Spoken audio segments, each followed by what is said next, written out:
Good morning, everybody. Happy Sunday. It's 11 something here. It's in the Eastern, and Mountain next door is 10 something. And wait a minute. Let me start over. Here in Eastern Seaboard, it's 11 something. Next door, which is Central, is 10 something, and Mountain is 9 something, and in Pacific is 8 something. Yeah, I like the time zone for some reason. The time zone is my favorite because I like geography. All right. Well, the title of this video is how do boys get to be boys and men get to be men? Now, don't get me wrong. We all supposed to know the difference of who we are very early, but I want to say this because y'all, isn't this part of narcissistic abuse cycle that we keep going on? And don't get me wrong. Boys are supposed to be reminded they're boys at the same time, just like girls need to be reminded they're girls. And I'm not doing this to take boys from men's side just because I'm a guy. Because like I said, I'm like the color green, mixed from blue and green where I don't take no sides. But anyway, how are we going to sit there and say boys will be boys? That's another, how do boys get programmed into being fresh? How do boys get programmed into touching girls? Sometimes, what if we don't realize it could be all the way around where the girls force the boys to do things they don't want to do? Because I should know from personal experience, I had some experience by girls where I didn't feel comfortable touching or doing things to, and I was told very young, you just see girls that after you just grab. No, because at the same time, aren't y'all the same one saying me too? Why are boys and men are like this? When some of y'all provoke that and start that habit of boys will be boys and men will be men? No. In the narcissist abuse cycle now, it's okay for everyone to have likes and feelings, but people have to know respect people's body, and boys and men need the right to have privacy to their body too. You hear me? I say this because I've been in some narcissistic abuse relationships, and I'm not gonna give you. I've been in like couple, but I'll give you overall of one of the narcissist abuse relationship I've been in, teen relationship I've been in. When I was like in middle school, I remember there was this girl who I came across back when I was in 7th grade, and she was in 7th grade too. And I didn't like her for some reason. She was playing mind games. She was always listening to what her friends say. You know how girls always gotta listen to what their girlfriends say? Just like sometimes guys listen to what the guys say about the girl they with or the guy they with. I didn't like that when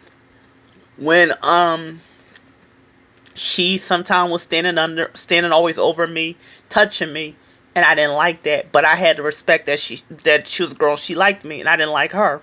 And like I told you, there was a bus attendant female who used to say if I was an adult man, she wouldn't talk to me. See, right there, that's the narcissist abuse cycle where a lot of y'all females very early project on what how boys should put y'all on a pedestal very early, and that's not that you shouldn't do, because that right there is the culprit of trauma. You're telling a boy he shouldn't have space, he shouldn't have privacy, and you as a mother, you're gonna look at your son as a surrogate husband. That's disgusting too. Your son is here to be treated neutral as your daughter. Yes, everybody got different characters growing up, but it should be still a healthy balance in that family when it's more than one children and it's a male and a female child. But anyway, I'll get into that another time. But anyway, I knew her from 7th grade to till I graduated 8th grade, and I didn't like always being around. She was always up under me, and sometimes she used to hit me and abuse me and verbal abuse me and a little bit physical abuse me. I didn't tell nobody. I didn't know how to tell nobody because at that time I was a teenager. I was 13. I was 12 going on 13. I was feeling confused. I didn't know what to feel and what signs to go through. And with me not having nobody to go to and trust, I was keeping that all inside while she was mentally abusing me. And I'm glad, by the way, we never went to the same high school again. That was a blessing. But we went to a middle school. And she told me one time very early that she wanted to have 6 kids with me, and she was always going to be dominant, tell me what to do, and I have no say in it. So right there, that narcissist abuse started very early.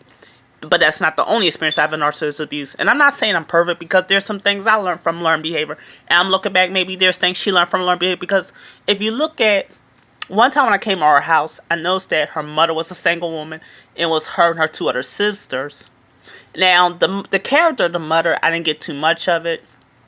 But who knows, because things happen behind closed doors. But what I did observe is she had a Puerto Rican elderly woman. And the color don't matter. Let me stop saying that, because the narcissist. I remember she had this elderly neighbor who was a woman in her like 70s. This was going back to like 2 decades ago. And I remember she used to always like have this thing of trying to like be nice, but she would like overdo things. And when I say overdo things, she was one of those women where she kind of like, she had a hard time speaking certain language, but she tried to make you look embarrassed. And you know how some people want to help you, but they overstress yourself. They be all in your space, all be bossy and asking questions. I didn't like that. So I had to learn right there. She was around a neighbor that was always bossing her, and a neighbor trying to like make people look small. And that's where you call older narcissists, because you gotta look out for some elderly narcissist people where they want to where they try to be nice and do you a favor, but at the same time it's mental abuse behind it. So I want to say this to say that stop this thing of boys to be boys, because right there you're accepting males to grow into a cycle of being harassed, being like looked at as always the predators and looked at as always the provokers, when in reality we get provoked very early and we get touched very early. And then if we are raised by single mothers, while they're acting like they're bitter to the past they had, they hold us responsibility of what their past was while we're having a future. I'm saying to say that stop this thing. If you have a son, you kind of teach them to be fresh. You don't do that. And to any man or boy out there that's going through something or been through something, I want you to know you're not alone. Because with the internet today, it can balance things off and let people know nobody have to go through a narcissistic abuse cycle like they think they are going to last forever. Because we can all get an overview and have balance. And I want to talk to a lot of y'all females, and whether y'all mothers or not, y'all days of being put on the pedestal is about to come to a conclusion. Because remember, on Mother's Day, some of y'all been mental abusive, physically abusive, sexually abusive, and some of y'all been on some precious and mommy dearest fuckery, but in public you want to put on this, oh, I'm the mom of the year. Now I'm not saying all y'all mothers, don't get me wrong, there's no perfect things, but y'all mothers, y'all women need to respect responsibilities, because some of y'all can be predators too. Yeah, I'm gonna come back with a part 2 to this video, because like I said, you know, and that female, I'm not going to share her name, I've seen her sometimes as an adult, but I always stay away from her, because even as an adult, when I used to met her, she used to try to play mind games with me, and I don't like her, and that's where you have it. See, she knows that I'm gay, and she want to try to make it where I go into her favor, and not accept who I am and what I am, and what I like to be for a psychological view, because like I said, no more I'm going to be narcissistic abuse, and no more. And also, remember I gave you that story when I told you that she kind of wanted to be about her, where I have no say but she have a say? That right there was a narcissistic abuse cycle. That right there, she was going to make another generation with me or another other man that was unhealthy, and it was going to be like a generational curse, because right there she could be abusive, the kids could witness her abusing me or another man, and that wasn't going to happen. See, y'all need to respect, boys don't come boys out of nowhere. I'll be back with a part 2 to this. Give me a while.